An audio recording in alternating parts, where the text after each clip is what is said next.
The question here says graph damp harmonic motion curve d of t equals e to the negative t over 2 times pi.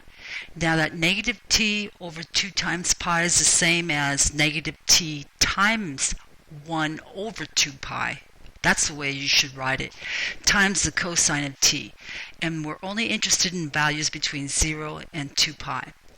So, solution, this is going to be our cosine curve between 0 and 2 pi, and you'll just have to remember what that looks like. There's a point at 0, 1, and then at pi over 2, the y value is 0. At pi, the y value is negative 1. At 3 pi over 2, it's back to 0. And at 2 pi, it's back up to 1. And it's going to be wedged between two curves, a of t, and that's equal to e to the negative t times 1 over 2 pi. And the other a of t is exactly the same, except it has a negative sign in front of it. So step 1, we're going to make a table for these a of t graphs. And we're going to use the t values they told us. And we'll choose between 0 and 2 pi. Our most popular 0, pi over 2, pi, 3 pi over 2, and 2 pi. So I have t equals 0, and at the end I'll have t equals pi. Right in the middle I'll have t equal pi right in the middle, 2 pi at the end. T equal pi over 2 between those, and t equals 3 pi over 2 between the last two. So our first curve is a of t equals e to the negative t times 1 over 2 pi. And the bottom is negative e to the negative t times 1 over 2 pi. Now when I plug these t values in, I get 1 and negative 1. Then I get 0.78 and then negative 0.78. I get 0.61, negative 0.61, 0.47, negative 0.47, 0.37, negative 0.37. Now you might be wondering, where are these coming from? I'll do an example for you. Here's how I calculated these values. I'll just take one example. Let t equal pi for the a of t equals e to the negative t times 1 over 2 pi. Okay, so that's a of pi equals e to the negative pi times 1 over 2 pi. Okay, now think about this. Let's simplify just the exponent.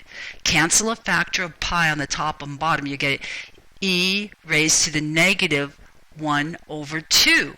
You see? Because the pi's cancel top and bottom. So now you have to pick up your calculator and you have to punch in e raised to the negative 0.5 power, or the negative parenthesis 1 divided by 2 close parenthesis power. And when you run that through, e raised to the negative 1/2 power, you're going to get a number that you round off to 0.61. 0.61. So you have to run it through the calculator. It's too hard to do on your own.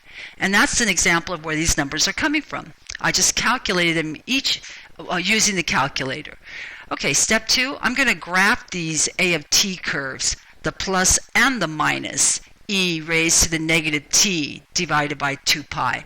And I'm going to use the points that I came up with on the table.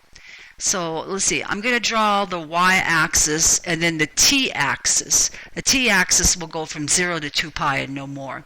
So there's my t-axis, and then my y-axis. I'm marking the maximum y value as 1 and minimum at negative 1. 0 for the t-axis, 2 pi is the most, pi is in the middle, pi over 2 between those, 3 pi over 2 between those last two. Then, let's see, that's the a of t axis, that's the y-axis. Here's 0.5, and down here is negative 0.5. So we're going to have to estimate where these values on the table are. When t is equal to 0, a of t is equal to 1. Do you see that from the table I made? And when t is equal to pi over 4, a of t is equal to 0.78, and then 0.61, then 0.47, and then 0.37. Now, well, the cool thing is I have it equaling positive and negative of these values, so I can graph them at the same time.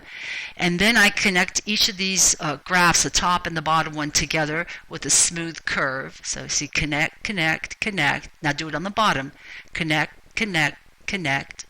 So now what we have at this point, the top graph is the graph of A of t equals e to the negative t over 2 pi.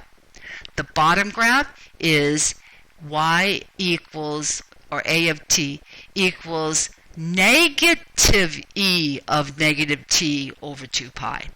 All right, step 3. Now we're going to wedge that cosine graph. We're going to graph cosine of t, which you see up at the top in the cloud.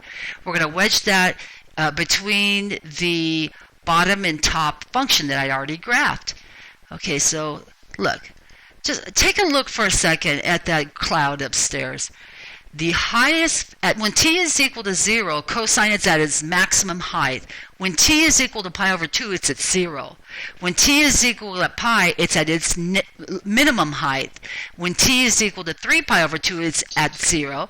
And when t is equal to 2 pi, it's at its maximum height. Now we're restricted by these two curves that we're wedging this in between. But at 0, we're at our maximum height.